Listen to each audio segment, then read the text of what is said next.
اچھا، اس میں ایک بات یہ بھی میرے حضور نے ارشاد فرمائی، تزوج الودود الولود، دو شرطیں اور رکھی کہ جب نکاح کرنے لگو تو جو محبت کرنے والی خاتون ہے اس سے نکاح کرو، جو ٹوٹ کے اپنے شوہر کو چاہتی ہے، اور جو کثرت کے ساتھ بچے جنم دینے والی خاتون ہے اس کے ساتھ نکاح کرو۔ اب یہ کیسے پتہ چلے گا کہ وہ کثرت کے ساتھ بچے جنم دیتی ہے اور وہ ٹوٹ کے محبت اپنے شوہر کو کرتی ہے؟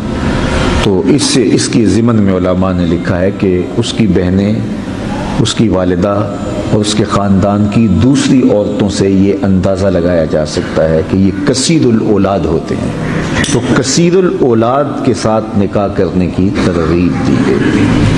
آقا کریم علیہ الصلوۃ والسلام نے فرمایا کہ میری امت میں کثرت اولاد کے ذریعے سے اضافہ کرو، اگرچہ کچا بچہ ہی کیوں نہ ہو، تاکہ کل قیامت کے دن میں انبیاء میں کثرت امت کی وجہ سے فخر کروں۔ تو اولاد کی کثرت یہ اللہ کی کرم نوازی ہے، یہ اللہ تعالیٰ کا انعام ہے۔ یہ پچھلے دنوں کے اندر یہ ایک تقریب ہوئی تو ایک صاحب کہنے لگے کہ آپ کیا کہتے ہیں؟ تو میں نے کہا صاحب، جو زور دے رہے تھے کہ بچے دو ہی اچھے، وہی چوتھے نمبر پہ ہیں۔ اگر یہ باپ، ان کے باپ نے عمل کیا ہوتا تو وہ بھی دنیا پہ تشریف نہ لاتے۔ تو یہ بات ذہن میں رکھیے گا کہ اولاد کی فلا تقتلوا اولادکم خشیۃ املاق، اپنی اولاد کو جو ہے وہ املاق وجہ سے قتل نہ کرو کہ معیشت کا کیا ہوگا۔ کہا تمہیں بھی رزق ہم دیتے ہیں، انہیں بھی رزق ہم ہی دیں گے، رزق کا ذمہ ہمارے ہے، زمین کے خزانے بھرے ہوئے ہیں۔ ہم جب چھوٹے ہوتے تھے تو کتنی گندم ہوتی تھی ایک کھیت سے، اور آج جو ہے وہ زمین اپنے خزانے اگل رہی ہے۔ تو کہا یہ رزق ہمارے ذمہ کرم پہ ہے۔ کل میں دیکھ رہا تھا کہ کوئی ایک مچھلی ہے، وہ 30 ٹن گوشت روزانہ کھاتی ہے، اللہ اس کا روزانہ پیٹ بھرتا ہے، اور وہ کروڑوں مچھلیاں سمندر میں پائی جا رہی ہیں۔ یہ ہنس ایک پرندہ ہے جو سچے موتی کھاتا ہے، اور وہ بھی جو ہے وہ ہم اگر تلاش کرنے نکلے تو لاکھوں روپے دے کر کے خریدے پنساری سے، پھر بھی بعض کا یقین نہیں ہوتا کہ یہ سچے ہیں یا نہیں ہیں۔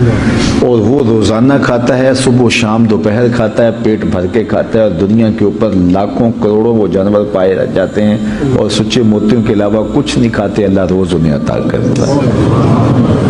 تو یہ اللہ تعالیٰ کی مرضی ہے۔ یہ شیر صبح کا ناشتہ پورے حرم کا کرتا ہے۔ میں نے وہ وہاں افریقہ کے جنگل میں وہ لائیو دیکھا ہے، شیر کو حرم پر حملہ آور ہوتے ہوئے اور اس کا ناشتہ کرتے ہوئے۔ تو میں نے کہا کہ یہ ایک پورے حرم کا ناشتہ کر رہا ہے، اور اب اس کا دوپہر کا کھانا پتہ نہیں کیا ہوگا۔